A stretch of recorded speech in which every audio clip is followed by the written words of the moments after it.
Rồi các bạn, thì như là cái chủ đề video thì Giáng sinh cũng còn có vài ngày nữa tới rồi. Thôi giờ mình tự đóng vai ông già Noel ha, mình tự mua đồ, tự sướng luôn. Đây thì đây là cái bàn phím mình mua để mình xài trong thời gian tới. Đây là con Iconix L80 phiên bản Formula.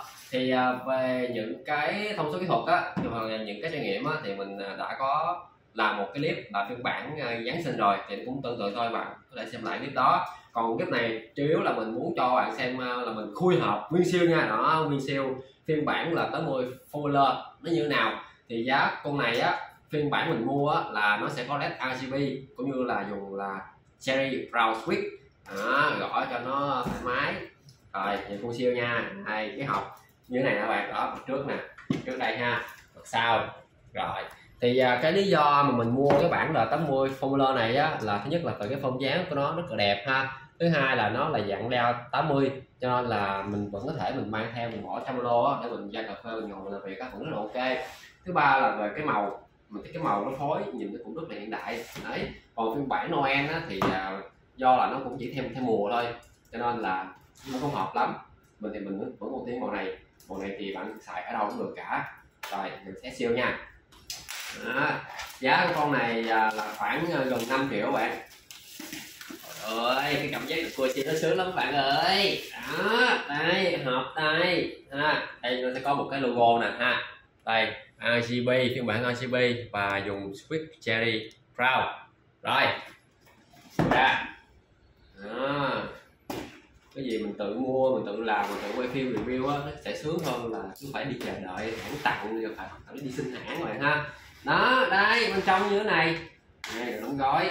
Thì đây là cái hộp thì đựng những cái hốc các bạn, đựng những phụ kiện nè, như là cáp ha, một số những cái cây cáp đi kèm để mà bạn nào mà muốn kết nối lại những cái máy Mac OS á, thì bạn gắn những phím nó vô mình xài.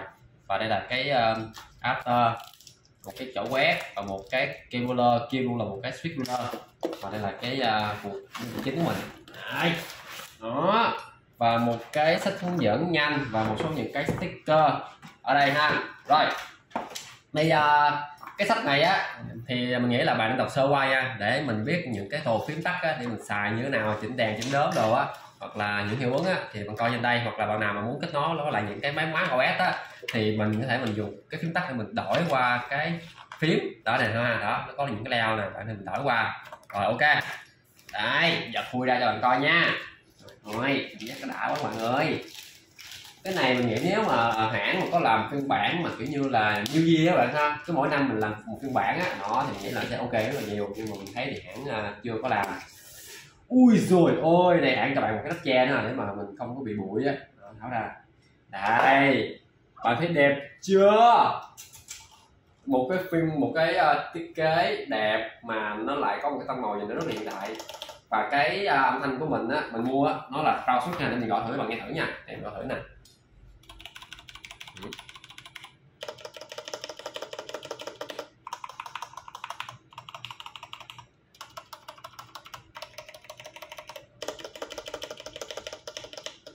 Thì như mình nói đó là nó cũng tương tự như cái phiên bản Giáng sinh thôi. Những bạn nào mà kiểu như là cơ bản chơi phím cơ á, thì mua con này về là chỉ có gõ và xài thôi là đã quá sướng rồi. Còn những bạn nào mà một dạng là chơi phím cơ chuyên nghiệp hơn á thì mình nghĩ là những cái âm thanh này nó vẫn chưa thực sự là nó đã đâu. Bạn cần phải tháo ra nuốt rồi làm cái kiểu để mà nó sẽ hoàn thiện hơn đó. Nhưng mà nhìn chung thì ok rồi nha. Mặt dưới có như thế này nè, cũng có hai cái G ở đây để bạn đẩy lên đó. Đây mình sẽ tạo độ nghiêng cho cái bàn phím, và đây cái nút gạt qua giữa cái chế độ có dây và không dây. Thì con này nó sẽ có 3 cái kết nối là có dây, không dây Bluetooth và băng tần 2.4 thông qua cái cục receiver.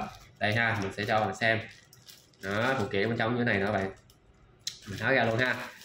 Đấy, thấy cái cọng dây của nó màu cũng đẹp không, hoàn thiện cũng rất là ngon lành ha, nhìn cũng là xịn sò đó. Cắm dây vô xài, còn không đây là cái cục receiver của nó đây.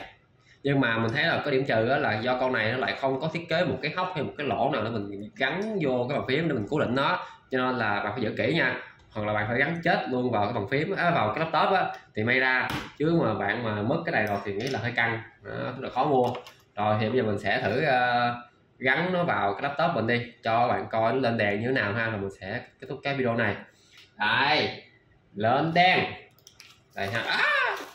Rồi lên đen rồi mình sẽ gõ đó đây, được chưa? Đấy như này các bạn ha. Và led thì bạn có thể mình chỉnh đây ha, mình nhớ không lầm để mình chỉnh cái nào tại đây đó, led các bạn chỉnh độ sáng trên đây rồi đó. Thì do là cái led con này thì nó cũng không có quá cao đâu cho nên là mình cũng không có đòi hỏi nhiều đó. Rồi ok rồi xong. Bây như vậy mình đã có một cái video nhanh cho bạn xem về cái gọi là phiên bản Infinix L80 Fuller ha, mình mua mình xài trong thời gian tới quá đẹp. Nói chung mình đánh giá cao cái con phím này. Thì nào có kiến như về cái con phím thì bạn chỉ việc comment bên dưới video ha, và giá của nó sẽ khoảng là 5 triệu. Rồi chào bạn.